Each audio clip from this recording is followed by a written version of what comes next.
안녕하세요. 반갑습니다. 보리떡 오늘 함께 만들어가는 시간 가져보겠습니다. 지난 시간에 제가 읽어보시라고 권장드렸던 말씀은 사도행전 1장 1절에서 12절까지였고요. 오늘은 사도행전 1장 12절부터 2장 끝까지 한번 읽어보시면 좋을 것 같습니다. 지난 시간 내용은 예수님께서 부활하시고 혼돈 가운데 있는 제자들에게 예수님이 부활한 모습으로 나타나셨어요. 그러면서 너희들은 예루살렘에 가서 성령을 기다리고 내 증인이 될 것이다 라고 말했는데, 그때 베드로가 정말 엉뚱한 얘기하죠. 그때가 지금입니까? 로마의 압제에서 벗어날 때가 그때입니까? 라는 우매한 질문을 해서 또 예수님께 한번 꾸사리를 먹는 내용이었죠. 너 그때는 알지 못한다. 그때는 하나님만이 아실 것이다. 너는 그냥 예루살렘에 내려가서 기도를 하거라. 이런 내용이 지난 보리떡 시간의 내용이었습니다. 그거랑 연결해서 오늘 내용을 보자면은 이 제자들이 갈릴리에서 예루살렘으로 내려왔어요. 그러면 어디에 머물러야 할까요? 그랬더니 이들이 예전에 아지트로 사용했던 마가의 다락방에 짐을 실어두고 거기서 모여 기도합니다. 그리고 가장 먼저 했던 일이 뭐냐면은 가룟 유다 자리가 비잖아요. 12명의 제자를 채워야 하는데요. 한 명이 모자라네. 그래서 제비 뽑은 사람이, 뽑힌 사람이 마띠아라는 사람입니다. 그리고 같이 열심히 기도를 하는데 전부 120명이라는 인원이 모였다고 합니다. 120, 12 뭔가 상징적인 의미가 있죠. 그래서 정말 인원이 120명이냐, 정말 이들이 마가의 다락방에 모여 있었냐, 50일 동안만 있는데 어떻게 마가의 다락방만 있었겠어요. 상징적인 의미고, 다시 본론으로 도와서 이런 함께 모여있는 이 사람들은 어떠냐면은 예수님이 처형당하시는 것을 받고 부활하시는 것을 받고 승천하신 것까지 보이는 거예요. 이런 혼동스러운 이런 혼동의 폭풍 속에 있는 사람들 뭘 했겠습니까? 시켜서 모여서 기도하라 했더니 기도하고 있습니다. 그리고 2장 내용에 보면은 기도하고 있는데 성령이 임하시고 성령을 받은 제자들이 설교를 하게 되는, 그리고 2장 마지막 부분 44절 47절에 보면 그들이 어떻게 생활을 했는지가 나옵니다. 44절에 보면은 함께 지내며 모든 소유를 공동 소유했다는 내용이 나옵니다. 재산 소유 다 팔아서 서로 필요한 것을 나눠 쓰면서 식사하고 찬양하고 전도하고, 이거 보면서 우리도, 여러분 나중에 여기 읽으실 때 이거 보시면서 우리도 이렇게 살아야지 이러시면 안 되는 거예요. 초대교회에 이어서 가능한 이야기였습니다. 왜냐하면 예수님이 곧 오신다고 하셨으니 곧 오겠지? 우리는 기도와 말씀과 전도에 힘쓰자, 이런 분위기였고, 지금 우리가 삶에 적용한다면은 서로 사랑하면서 나누면서 서로를 배려하는 요 점만 저희가 적용하면 되지 않을까 싶습니다. 이 중에 제게 적용되었던 부분, 제가 여러분과 보리떡으로 나누고 싶은 구절은 2장 32절에서 36절입니다. 32절. 이 예수를 하나님께서 살리셨습니다. 우리는 모두 이 일의 증인입니다. 하나님께서는 이 예수를 높이 올리셔서 자기의 오른쪽에 앉히셨습니다. 그는 아버지로부터 약속하신 성령을 받아서 우리에게 부어 주셨습니다. 여러분은 지금 이 일을 보기도 하고 듣기도 하고 있는 것입니다. 다윗은 하늘에 올라가지 못하였으나 그는 이렇게 말하였습니다. 주님께서 내 주님께 말씀하시기를 내가 내 원수를 내 발 앞에 굴복시키기까지 너는 내 오른쪽에 앉아 있어라 하셨습니다. 그러므로 이스라엘 온 집안은 확실히 알아두십시오. 하나님께서는 여러분이 십자가에 못 박은 이 예수를 주님과 그리스도가 되게 하셨습니다. 이 베드로의 고백이 정말 놀라운 것입니다. 1장 11, 12절, 이때 1장 초반부에만 봐도 뭐라고 말하냐면은 예루살렘으로 내려가라 라고 했을 때 베드로가 이런 질문을 했다고 했잖아요. 로마로부터 우리를 해방시켜 줄 때가 이때인가요? 지금인가요? 이런 질문이요. 결국 그때만 해도 베드로가 생각했던 예수님은 이 땅, 이곳에서의 부귀영화, 혁명 정부, 개인적 욕망, 이런 거 아니었겠어요? 로마 압제로부터의 해막, 이런 것들밖에 보이지 않았던 것이죠. 3년 동안 예수님과 동행했으면서 예수님과 함께 삶을 나누고 가르침을 들었지만 여전히 그의 생각이나 가치관, 그리고 달라진 것이 없었습니다. 하다못해 사단아 넌 내 뒤로 가라, 이런 말까지 들었던 그 베드로입니다.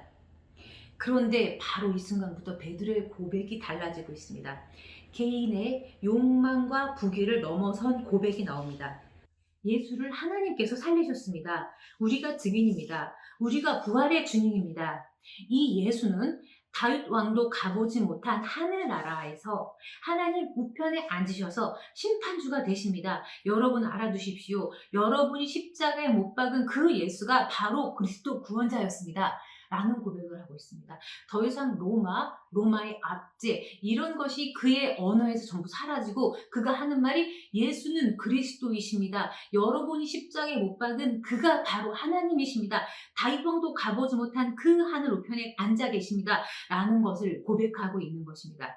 성령 체험 이후 새로운 세계로 제자들은 다 들어간 것입니다.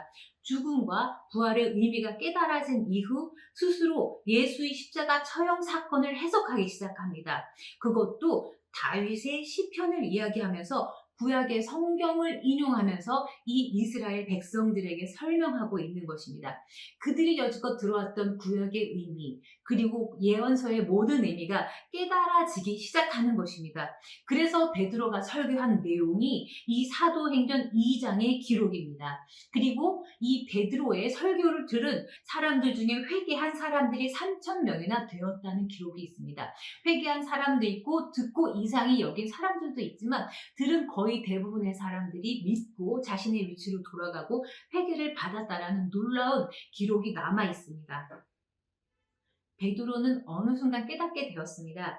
형이 하악의 세계에서 형이 상악의 세계로 진입하게 된 것입니다.